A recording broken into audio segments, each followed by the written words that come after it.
नमस्कार दोस्तों, मैं विनय दुबे मुंबई से। एक बहुत ही गंभीर विषय है जिसको आप लोगों के ध्यान में लाना बहुत ज़रूरी है, नहीं तो पूरा देश जलने की संभावना है। बंगाल अभी अभी भाजपा की करारी शिकस्त से बाहर आया है और टीएमसी ममता बनर्जी ने रिकॉर्ड तोड़ वहां पर अभी अपनी सरकार के लिए बहुमत हासिल किया है। जनता द्वारा दिया गया है, जनाधार उनको मिला है। आप सोचिए, बंगाल में आज की जो स्थिति है, जहां पे कार्यालय तोड़े जा रहे हैं, लड़कों को, कार्यकर्ताओं को मारपीट किया जा रहा है, हत्याएं की जा रही हैं और यहाँ तक कि गैंग रेप और बलात्कार की घटनाओं को भी आप लोगों ने सुना और देखा होगा न्यूज़ चैनलों पे, सोशल मीडिया पर। भारतीय जनता पार्टी का स्तर जो है, राजनीतिक स्तर, वो इतना नीचे तक चला जाता है कि आप उसका कभी अंदाज़ा भी नहीं लगा सकते हैं। मैं ये बातें आज आपको साबित करना चाहूँगा और कुछ दिखाना चाहूँगा कि किस तरह से सत्ता हासिल करने के लिए भारतीय जनता पार्टी किसी भी हद तक जा सकती है। ये वीडियो पूरा देखिए और समझिए, और मैं निवेदन करूंगा कि देश के हर इंसान तक ये वीडियो पहुंचाएं, ताकि भारतीय जनता पार्टी की जो नीचता है, जो एक तरह से गंदगी है, वो लोगों तक पहुंचे। आपको याद होगा, चुनाव से आज से ठीक 1.5 साल पहले भाजपा के पदाधिकारी की लाश फांसी से लटकी हुई मिलती है। उसके बाद पूरा भाजपा टूट पड़ता है ममता बनर्जी के ऊपर और आरोप लगाया जाता है कि टीएमसी कार्यकर्ता ने उनके अध्यक्ष या मंडल अध्यक्ष या जो भी पदाधिकारी था भाजपा का, उसकी हत्या की है। ममता बनर्जी सक्रिय हो जाती हैं। उसके बाद उस मामले की जांच की जाती है और उस जांच में जो आरोपी पकड़े जाते हैं वो निकलते हैं भारतीय जनता पार्टी के कार्यकर्ता। जब उनसे पूछताछ की जाती है तो ये बताया जाता है कि हमें ऊपर से आदेश आया था कि इस तरह की अगर हत्याएं होती हैं तो उसका राजनीतिक फायदा होने वाले विधानसभा चुनाव में उनको मिलेगा। ये उसकी पहले की तैयारियां थी। तो लाशें गिराना तो इनके लिए बहुत आसान बात है। गोधरा देश ने देखा है, सीएनआरसी में जिस तरह से दिल्ली में दंगे हुए और लाशें गिरी, देश ने देखा है। आज जब बंगाल में जब वो चुनाव हार चुकी है भारतीय जनता पार्टी, तो टीएमसी को बदनाम करके, अब मैं जो कहने जा रहा हूं उसे आप रिकॉर्ड रखिएगा और वीडियो संभाल के रखिएगा। 2-3 चीजें आने वाले 1-2 दिनों में आप देखेंगे। पहली चीज, इनका एक प्रतिनिधि मंडल, भारतीय जनता पार्टी का एक प्रतिनिधि मंडल हमारे देश के माननीय राष्ट्रपति के पास जाएंगे और वहां पे एक पत्र देके निवेदन करेंगे कि बंगाल में चुनाव के उपरांत यहाँ पे दंगे फसाद, हत्याएं, गैंग रेप हो रही है, लॉ एंड ऑर्डर की स्थिति बनी हुई है, वहाँ की जो सरकार है वो संभाल नहीं पा रही है और दंगे फैलने की आशंका है। तो राष्ट्रपति जी, कृपया पश्चिम बंगाल में आर्टिकल 356 का इस्तेमाल करते हुए आप वहां पे राष्ट्रपति शासन लगाएं। इससे पहले इंदिरा जी ने लगाया, इससे पहले मनमोहन सिंह जी ने लगाया, इससे पहले नेहरू जी ने लगाया। ये तमाम दलीलें देंगे और राष्ट्रपति जी को प्रोत्साहित करेंगे कि राष्ट्रपति जी आर्टिकल 356 का इस्तेमाल करते हुए पश्चिम बंगाल में राष्ट्रपति शासन लगाएं। ये एक तरह से भारतीय जनता पार्टी को सत्ता हासिल करने का तरीका है।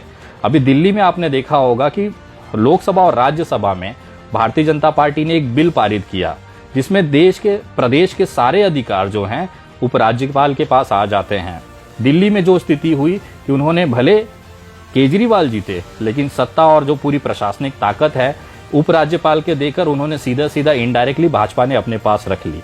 जब बंगाल में उन्होंने देखा कि अब हम जीते नहीं हैं, ममता बनर्जी ने फिर से चुनाव जीतकर यहाँ पे बहुमत का आंकड़ा पार किया है, तो उन्होंने अपने ही कार्यकर्ताओं की लाशें गिराने शुरू कर दी हैं, आग लगानी शुरू कर दी हैं, ताकि ये टीएमसी के कार्यकर्ताओं, उनके गुंडों द्वारा फैलाई जा रही हिंसा दिखाकर बंगाल में आर्टिकल 356 लाकर यहाँ पर राष्ट्रपति शासन लागू किया जाए।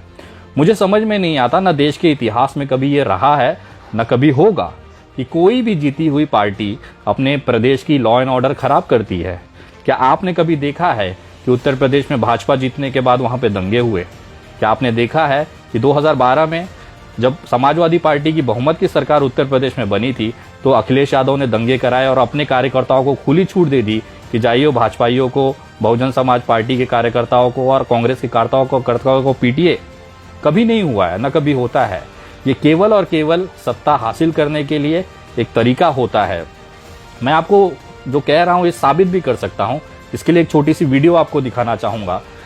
मुर्शिदाबाद बंगाल में जब सीएनआरसी का प्रोटेस्ट चल रहा था, उस समय पर कुछ मुसलमान गेटअप धारे हुए लड़कों ने चलती हुई ट्रेनों पे पथराव किया था। ये ब्रेकिंग न्यूज़ बनी थी कि मुसलमानों ने चलती हुई ट्रेनों पे पत्थरबाजी की, दंगे किए, और ये पूरी तरह से भारतीय जनता पार्टी वहां पे एक्टिवेट हो जाती है और ये दिखाने लगती है कि ममता बनर्जी ने मुसलमानों को संरक्षण दिया हुआ है। रोहिंग्या के मुसलमान वहां पे पनप रहे हैं, बांग्लादेशी मुसलमान वहां पे पनप रहे हैं और उन्होंने ट्रेनों पे हमला किया। लेकिन जब वो आरोपी पकड़े गए जिन्होंने पत्थरबाजी की थी, तो वो सारे के सारे जो आरोपी थे वो बीजेपी के कार्यकर्ता थे। देखिए ये वीडियो। पश्चिम बंगाल के मुर्शिदाबाद में ट्रेन पर पत्थरबाजी कर मुस्लिम समुदाय को बदनाम करने वाला एक गैंग पुलिस के हत्थे चढ़ गया है।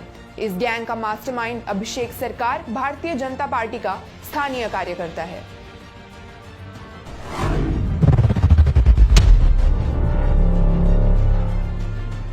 मुर्शिदाबाद पुलिस के मुताबिक राधा माधवतौला गांव के लोगों ने ट्रेन के इंजन पर पत्थर फेंकने वाले 6 लोगों को पकड़कर पुलिस के हवाले किया था, जो लुंगी टोपी पहनकर खुद को मुसलमान दिखा रहे थे।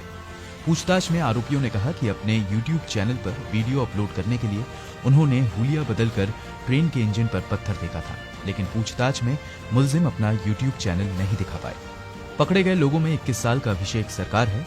द टेलीग्राफ अखबार के मुताबिक बीजेपी के स्थानीय नेताओं ने पुष्टि की है कि अभिषेक बीजेपी का कार्यकर्ता है।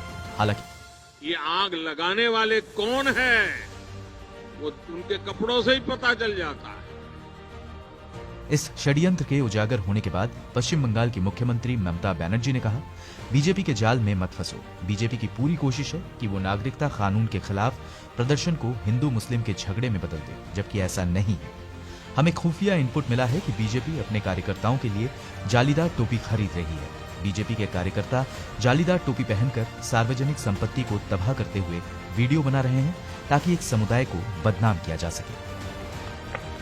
जब जब ये हताश होते हैं, जब जब इनको परिणाम इनके हिसाब से नहीं मिलता, ये दंगे हत्याएं कराने लगते हैं ताकि अपोजिट जो पार्टी है उसको तबाह कर दिया जाए, उसे बदनाम कर दिया जाए और उसकी आड़ में छुपकर ये राष्ट्रपति शासन लगा के उपराज्यपाल या राज्यपाल के पास सारी ताकतें दी जाएंगी और इनडायरेक्टली पीएमओ से जो उसको आदेश आएगा राज्यपाल या उपराज्यपाल को, वो बंदा वही मानेगा। तो कहीं ना कहीं ये जो हार है ये पचा नहीं पा रही है बीजेपी और उसी का रिएक्शन है कि वो अपने ही कार्यकर्ताओं को मार रही है, रेप कर रही है, हत्या कर रही है। मैं दावे के साथ बोलता हूं कि अगर ये तमाम हत्याएं, तमाम गैंगरेप और तमाम जो आगजनी और जो मारपीट है, अगर इसके आरोपी पकड़े जाएंगे तो उसमें मैक्सिमम आरोपी आपको दिखेंगे वो होंगे भारतीय जनता पार्टी के कार्यकर्ता, क्योंकि ये इनका ट्रेंड रहा है, ये इनका तरीका रहा है। अगर कोई सरकार चुनाव में अगर नहीं हम जीत पाते, अगर कहीं सरकार नहीं बना पाती तो दूसरे तरीके से बना दी जाएगी, राष्ट्रपति शासन लगा दिया जाएगा, दिल्ली की तरह उपराज्यपाल सारी ताकत देकर केजरीवाल को नल्ला कर दिया जाएगा। वो भले मुख्यमंत्री है लेकिन कुछ कर नहीं सकता है। तो इस तरह की जो चीजें हैं वो बंगाल में दिख रही हैं। ये वीडियो तमाम भारतीयों तक पहुंचाएं और ये एहसास कराएं कि बंगाल में आज जो आगजनी हो रही है, जो गैंगरेप हो रही है, जो कार्यकर्ताओं की हत्या हो रही है, वो कहीं ना कहीं उसकी जिम्मेदार भारतीय जनता पार्टी ही निकलेगी अगर सही तरीके से जांच की जाए। और ममता बनर्जी एक महिला होकर, अकेली महिला होकर जिस तरह से उन्होंने भारतीय जनता पार्टी को रौंदा है वो ऐतिहासिक है और यही एक ऐसी चीज है जिसको ये पचा नहीं पा रहे हैं। आने वाले 2-3 दिनों में आप 2-3 घटनाएं बहुत ध्यान से देखेंगे। सोशल मीडिया पर पश्चिम बंगाल में राष्ट्रपति शासन लगाने की मांग उठेगी, आर्टिकल 356 की मांग उठेगी। इनका एक प्रतिनिधिमंडल राष्ट्रपति के पास जाकर बंगाल में राष्ट्रपति शासन लागू करने की मांग उठाएंगे और तमाम ये चीजें आने वाले 2-3 दिनों में आप देखेंगे। आज 3 मई है, आज 3 मई है।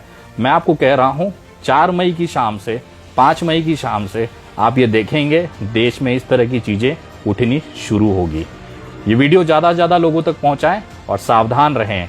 ये गटर के कीड़े हैं, ये सत्ता हासिल करने के लिए अपने ही कार्यकर्ताओं की हत्या करते रहेंगे, रेप करते रहेंगे, क्योंकि यही इनका इतिहास रहा है। इनके झांसे में न फंसे और जागरूक बने, आवाज उठाते रहें। और आज नहीं तो कल ये हिंसा, ये दंगा केवल और केवल सत्ता हासिल करने का एक तरीका मात्र है और ये बीजेपी इसमें मास्टर है। आने वाले समय में आप जो मेरी कही बातें हैं वो देखेंगे और यकीन करिए सारा लाश, खून, ये राजनीति केवल इस देश में बीजेपी करती है। जय हिंद, जय महाराष्ट्र।